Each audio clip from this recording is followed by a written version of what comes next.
पंडित जी ने उधेड़ दी मोदी की बखिया। 125 बरेली कैंट से समाजवादी पार्टी से उम्मीदवारों की दौड़ में लगे पंक्शून्य दीपक शर्मा ने प्रधानमंत्री मोदी के लाल टोपी वाले बयान पर मोदी को धो दिया। दीपक शर्मा पूर्व में पार्टी के जिला महासचिव रह चुके हैं और फिलहाल 125 बरेली कैंट से दावेदारी कर रहे हैं। एवीएन ने दीपक शर्मा से मुलाकात करके उनके चुनावी इरादे जाने।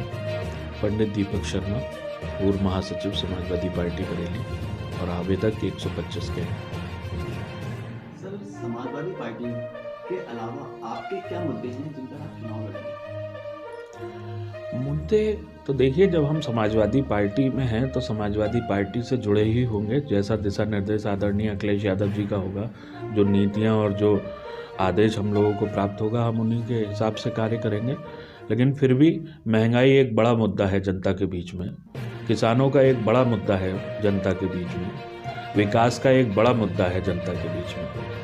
पिछले 5 साल से लगभग भारतीय जनता पार्टी की सरकार है उत्तर प्रदेश में, और देश में लगभग 7 वर्षों से सरकार चल रही है। बरेली के हालात आपको मालूम है, पूरे प्रदेश के हालात ये आप लोगों को मालूम है।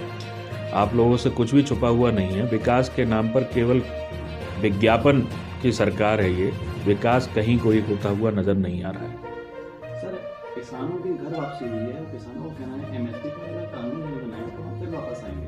इस पर आपका क्या कहना है? सही बात है, किसान ही नहीं पूरे देश की जो जनता है उसका भरोसा इस सरकार से उठ चुका है। वरना माननीय प्रधानमंत्री जी द्वारा जब ये आश्वासन दिया गया तो मान ली गई हमारे अन्नदाता की, लेकिन है क्या कि इनकी नीयत पे शक है।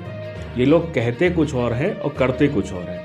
इसलिए अगर ये निश्चित बात है कि अगर अन्नदाता के साथ इन्होंने धोखा किया, अगर एमएसपी की बात इन्होंने नहीं मानी, तो निश्चित रूप से दोबारा से आंदोलन के लिए हमारा अन्नदाता मजबूर होगा। सर, अगर किसान दोबारा आंदोलन के लिए आते हैं तो आप और आपकी पार्टी इसमें किस तरीके से शामिल होंगे और क्या कार्य करेंगे? लगातार आदरणीय राष्ट्रीय अध्यक्ष जी ने, अखिलेश यादव जी ने, जब से ये किसान आंदोलन हुआ है, और वैसे भी हमारी पार्टी जो है वो किसानों की पार्टी कही जाती है। माननीय नेताजी तो किसान पुत्र, अखिलेश जी, सब लोग किसानों से संबंधित हम लोग लगातार सक्रिय रहे। अभी ये जब से आंदोलन चला तो हम लोग लगातार सिंघू बॉर्डर हो, वहाँ पर भी हमारे पार्टी के नेता लगातार वहाँ पहुँचे। उसके बाद भी अपने स्तर पर भी, पार्टी के फोरम पर भी हम लोग विभिन्न कार्यक्रमों के माध्यम से, चाहे ट्रैक्टर रैली निकालने की बात हो, चाहे तहसील स्तर पर ज्ञापन देने की बात हो, चाहे धरना और प्रदर्शन देने का काम किया हो, हम लोगों की गिरफ्तारियां भी हुई हैं। तो लगातार हम लोग जो हैं किसानों की आवाज़ उठाते रहे हैं। सर, प्रधानमंत्री जी ने एक स्पीच के दौरान कहा है कि लाल टोपी वाले रेड अलर्ट रहेंगे, इसका क्या मतलब है? नहीं, वो माननीय प्रधानमंत्री जी ठीक है, उन्होंने लाल रंग के विषय में जो भी कुछ कहा हो, लेकिन मेरा मानना तो ये है लाल रंग शक्ति का प्रतीक है, और शक्ति उस लाल रंग पे वो टीका टिप्पणी कर रहे हैं। जो लाल रंग हमारी माताएं बहनें, देश की जितनी भी सनातन धर्म में हमारी महिलाएं हैं, माताएं हैं, बहनें हैं, जो शादीशुदा हैं, वो सिंदूर के रूप में उस लाल रंग को धारण करती हैं। हम माता दुर्गा को जो चुनरी चढ़ाते हैं वो भी लाल रंग का होता है, और हम तो हनुमान जी के उपासक हैं, जो मंगलवार को चोला चढ़ाते हैं वो भी लाल रंग का होता है। तो ये लाल रंग जो है वो शक्ति का प्रतीक है, और जनता ये समझ रही है। हम लोग जो अपने टोपी के रूप में धारण किए हुए हैं लाल रंग, तो जनता को मालूम है इन पे पास ये शक्ति है, और आगे आके जब ये सत्ता में बैठेंगे तो हमारे लिए अच्छा काम करके दिखाएंगे। अगर उत्तर प्रदेश में आपकी सरकार बनती है तो आप क्या करेंगे जनता के लिए? सबसे खास बात यह है, वैसे तो अखिलेश जी, उनका जो विज़न है वो विकास का विज़न है। उन्होंने जितने काम कराए, चाहे बरेली के अंदर, मैं खास तौर से आप लोगों को बताना चाहूँगा, पिछली गवर्नमेंट में आदरणीय अखिलेश यादव जी ने 2-2 4 लेन देने का काम किया। बरेली के अंदर 300 बेड का मल्टी सुपर स्पेशलिटी हॉस्पिटल दिया, जो कोविड में बहुत काम आया।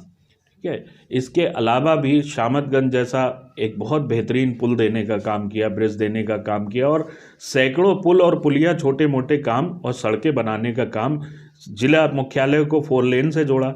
तो ऐसे बहुत सारे काम आदरणीय अखिलेश यादव जी ने पूर्व में भी किए थे, और निश्चित रूप से चूँकि जब सरकार बनेगी तो हम लोग 125 कैंट विधानसभा क्षेत्र, जो कैंट क्षेत्र आता है, यहाँ पर एक बहुत बड़ी समस्या है विद्यालय की, डिग्री कॉलेज की।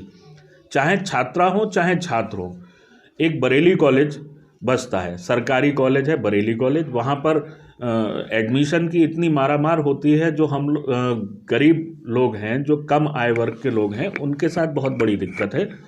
जो बड़ी प्राइवेट स्कूल जितने भी हैं उनकी फ़ीस वहन नहीं कर सकते, तो उनके लिए विद्यालय डिग्री कॉलेज देने का काम हम सरकार से कराएंगे। और जितना भी विकास हो सकता है, बहुत सारी योजनाएं हैं बरेली के अंदर। लाल फाटक, हमें तो ये लगता है कि वो सरकार, उसकी डेट बढ़ती रहती है। पिछले 5 साल में वो एक लाल फाटक का पुल नहीं बना पाए, जो हमारी सरकार की देन थी, उसे पूरा नहीं कर पाए। और निश्चित रूप से वो तभी पूरा होगा जब हमारी सरकार बन जाएगी। तो ऐसी कई योजनाएं हैं हम लोगों के पास जो धरातल पर दिखाई